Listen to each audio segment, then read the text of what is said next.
Thank you, Mr. Speaker. It's my honor to rise virtually in the House this evening. I'm in the wonderful city of Montreal for the 15th meeting of the Conference of the Parties of the Biodiversity Convention, but I'm turning my attention this evening to a question I asked in question period on November 24th.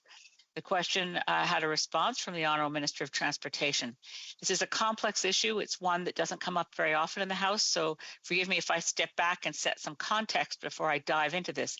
It's the question of the use of the waters of the Salish Sea as far up from the tip of Vancouver Island up to areas near Parksville, Nanaimo, Ladysmith, and certainly in and around all the 5 Gulf Islands that are within Saanich Gulf Islands. Our waters are being used as free parking lots to handle bulk carriers and freighters that can't be efficiently loaded in the Port of Vancouver. This costs everyone money.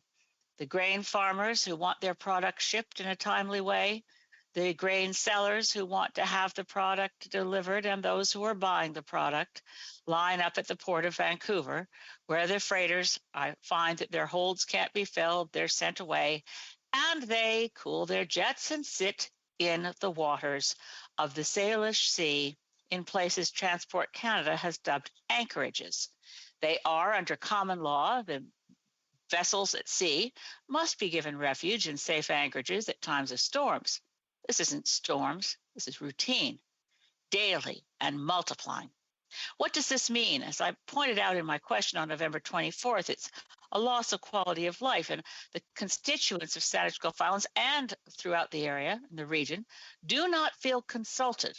Right now, there is a consultation process taking place, or it just is closed, a public consultation hosted by the Port of Vancouver. Constituents don't feel consulted. They feel ignored once again. Their concerns dismissed.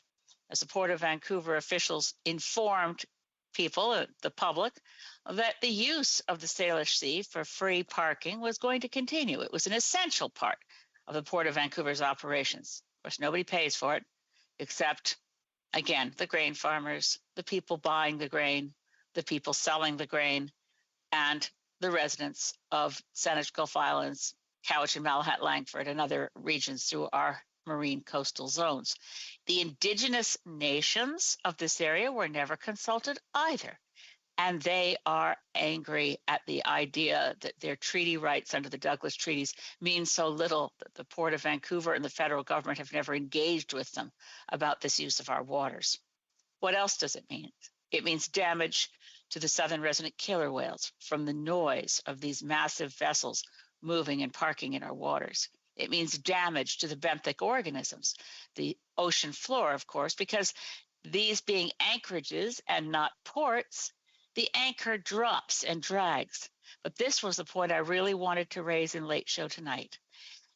Days after my question in late November, there was yet another incident in Plumper Sound where a large bulk carrier dragged its anchor and drifted right into a spot where had there been another freighter parked, they would have collided.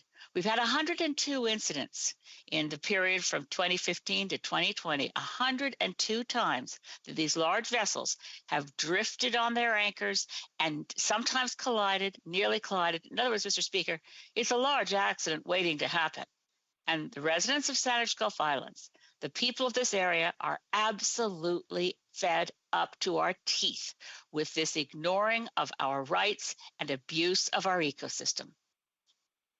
Honourable Parliamentary Secretary to the Government House Leader. Yes, thank you, Mr. Speaker, and I really do appreciate the manner in which the Leader of the Green Party is bringing what is a very important issue for her constituents to the floor of the House of Commons, first in the form of a question, and then now during the Late Show in terms of as a follow-up.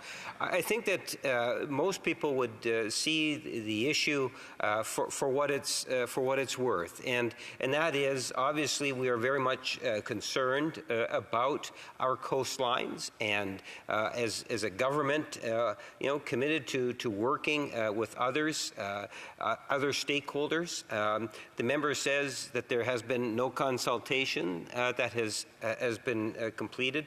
I would be somewhat surprised if, in fact, over the years there hasn't been representation on the Port of Vancouver, whether it was directly through the Port of Vancouver or indeed members of Parliament such as herself or directly with the Department of Oceans or Transport in making sure that the government and other authorities are in fact being kept up to date on it. When she talks about the 100 incidents, 100 plus, I think she said 102 incidents, of course that would raise issues of safety. We want to ensure that the Port of Vancouver and its authority is, in fact, closely monitoring what is taking place. I would be, and the member will have a minute in terms of just to follow up in terms of what it is that the member is suggesting. Is there alternative locations? Maybe she could fill in a little bit more in that area that she's aware of, or possible solutions outside of an outright ban. Has she done some work with the Port of Vancouver Authority? I think that these are questions that I personally would be interested in just getting her thoughts on. It is a discussion that I will carry forward to the best of my ability. I'm very much concerned when she talks about our killer whales, as I know the Minister of Oceans would also carry that same concern, let alone people in Canada. You don't have to live on the coast to appreciate the beauty and the majestic and the need for us to protect our ocean environment.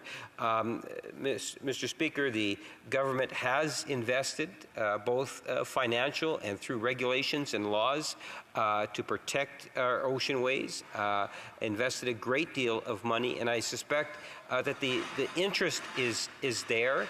But the member, I'm sure, can appreciate, as I do. I can remember in being in third party where we had prairie wheat farmers where there was wheat that was being rained on in the prairies, and we were wanting to be able to get it out.